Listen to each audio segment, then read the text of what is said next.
कसाई कुल में प्रकट हुए थे सदन जी, तो उन्होंने पंडिताई का काम श्रेष्ठ नहीं समझा।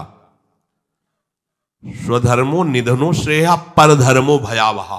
वो अपना धर्म का, ऐसे ज्ञानी महात्मा थे कि बड़े बड़े संत उनसे सत्संग करने जाते थे, और ऐसी निष्ठा थी कि विचलित नहीं हुए, हाथ कटवाले विचलित नहीं हुए। जा रहे थे जगन्नाथ जी के दर्शन करने, तो संयम से चलने वाले पुरुषों के चेहरों में आकर्षण ही होता है।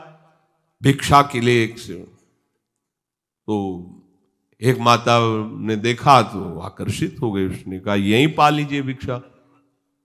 संत हृदय उनका पा लिया। तो आप कहाँ जा रहे हैं? जगन्नाथ जी के दर्शन। तो अब तो शाम होने वाली, यहीं रुक जाइए, कल चले जाना।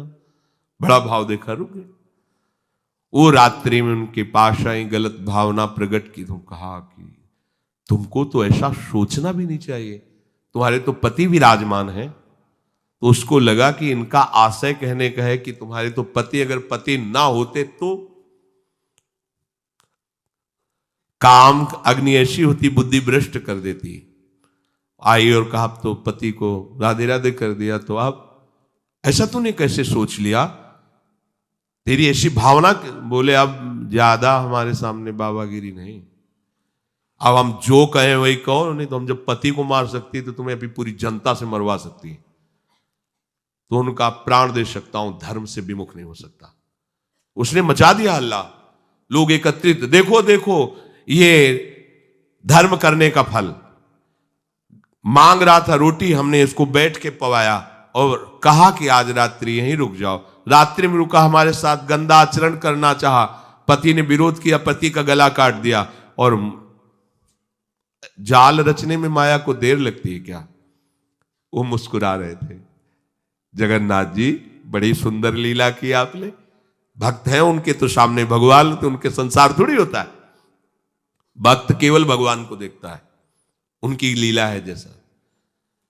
एक साधु जा रहे थे, तो तरबूजे का खेत था, रखवाला उधर कहीं छुपा हुआ था, तो उनको लघुशंका लगी, तो मेड़ के इधर लघुशंका करे थे, इधर तरबूजे का खेत था। उसने समझा कि कोई तरबूजा चुराने के लिए झुका, तो लाठी लेकर सीधे आया और पीछे से लाठी मारी। अब मस्तक खुल गया, रक्त बहने लगा। जब वो घूमे तो देखा कंठी तिलक महात्मा। उनका अरे महाराज, हमने समझा गांव का कोई चोर है तरबूज चुराने के लिए। तो उनका हम तो जानते हैं ना आपको, आप ऐसे ही लीला करते रहते हो। बोले नहीं, हमने पहली बार किसी को मारा है, दोबारा नहीं। बोले हम जानते हैं आपको। तो बोले महाराज क्षमा करो, चलो आपको अस्पताल ले चलते हैं। बोले ये भी हम जानते हैं आपको। और वो तो अपने भाव में वहां ले गए, डॉक्टर ने पट्टी लगाई और एक आदमी आया और उसने कहा साधु को कोई ऐसा पीड़ा दे सकता है? तुम चिंता मत करो। गर्म दूध लाया, मीठा करके पिलाया। कहा महाराज आप चिंता मत। बोले हमें चिंता नहीं, लेकिन हम तुम्हें देख करके कह रहे इतना छलिया हो तुम।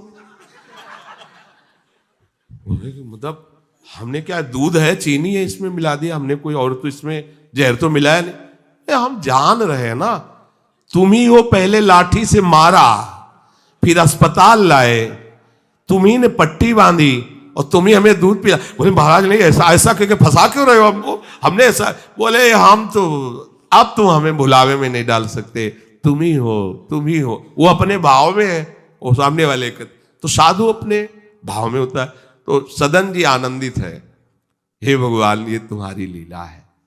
राजा के पास सुबह पेश किया गया उनको बांधकर। उनसे पूछा तुमने अपराध किया? तो उनका ऐसा नहीं।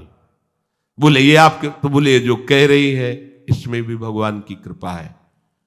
अब वो इस बात को समझ नहीं पाए। एक बार उन्होंने कह दिया ऐसा नहीं, पर जब दोबारा ये तो सत्य कह रही, तो उनका ये भी भगवान की इच्छा होगी, इसमें भी भगवान की कृपा है। तो बोले इनके दोनों हाथ काट दिए जाए। साधु है, प्राणदंड तो नहीं, इतने हाथ काट दिए गए, छोड़ दिया जगन्नाथ जी के सामने में। हाँ प्रभु, हाथ तो वही ले लिए थे, ले जोड़ के प्रणाम करते आपको। अब आप तो सब जान ही रहे, अपराध नहीं, इसलिए देखो हृदय आनंदित थे, इतने कष्ट में। और जे भी ऐसे हाथ जोड़ने को किया, नवीन हाथ जागृत हो गए। और भगवान प्रसन्न होकर के, भगवान जब बातचीत करते हैं तो यही बातचीत अपने से होने लगे, तो आप नहीं सुन पाएंगे, जिससे होगी वही सुन पाए। भगवान ने कहा तुम्हारा हमारे प्रति तनिक भी रोष नहीं आया कि बिना किसी गलती के तुम्हारे ऊपर आरोप और ये दंड। बोले प्रभु हर चेष्टा में मुझे आपका प्यार दिखाई देता है। तो वो करके इतने बड़े महात्मा है कि जहां आप भयभीत हो जाएंगे कि भैया वो ऐसे तो हम धर्म से चलते हैं, पर अब सब जान जाएंगे, दंड मिलेगा, इससे अच्छा चल भैया जैसा तेरा। नहीं, प्राण चले जाएंगे धर्म। और कार्य क्या करते हैं, ये अपने कर्म को छोटा मत समझो, चाहे किसानी हो, चाहे व्यापार हो, छोटी सी दुकान है, अच्छा है, नाम जप कर रहे हो, 10, 20, 50, 100 जो भी मिले, आटा दाल नमक रोटी खाओ पियो, तुम्हारा परिवार आगे चलकर बहुत उन्नति को प्राप्त होगा। बेईमानी करके अधर्म आचरण कर करो तो भैया देख लेना, ऐसा होगा कि तुम सोचोगे कि हमने पाप किया है। सोचोगे, एक दिन तुम्हें बैठ के रोना पड़ेगा अपने परिवार के लिए जिनके लिए तुम पापाचरण करते हो।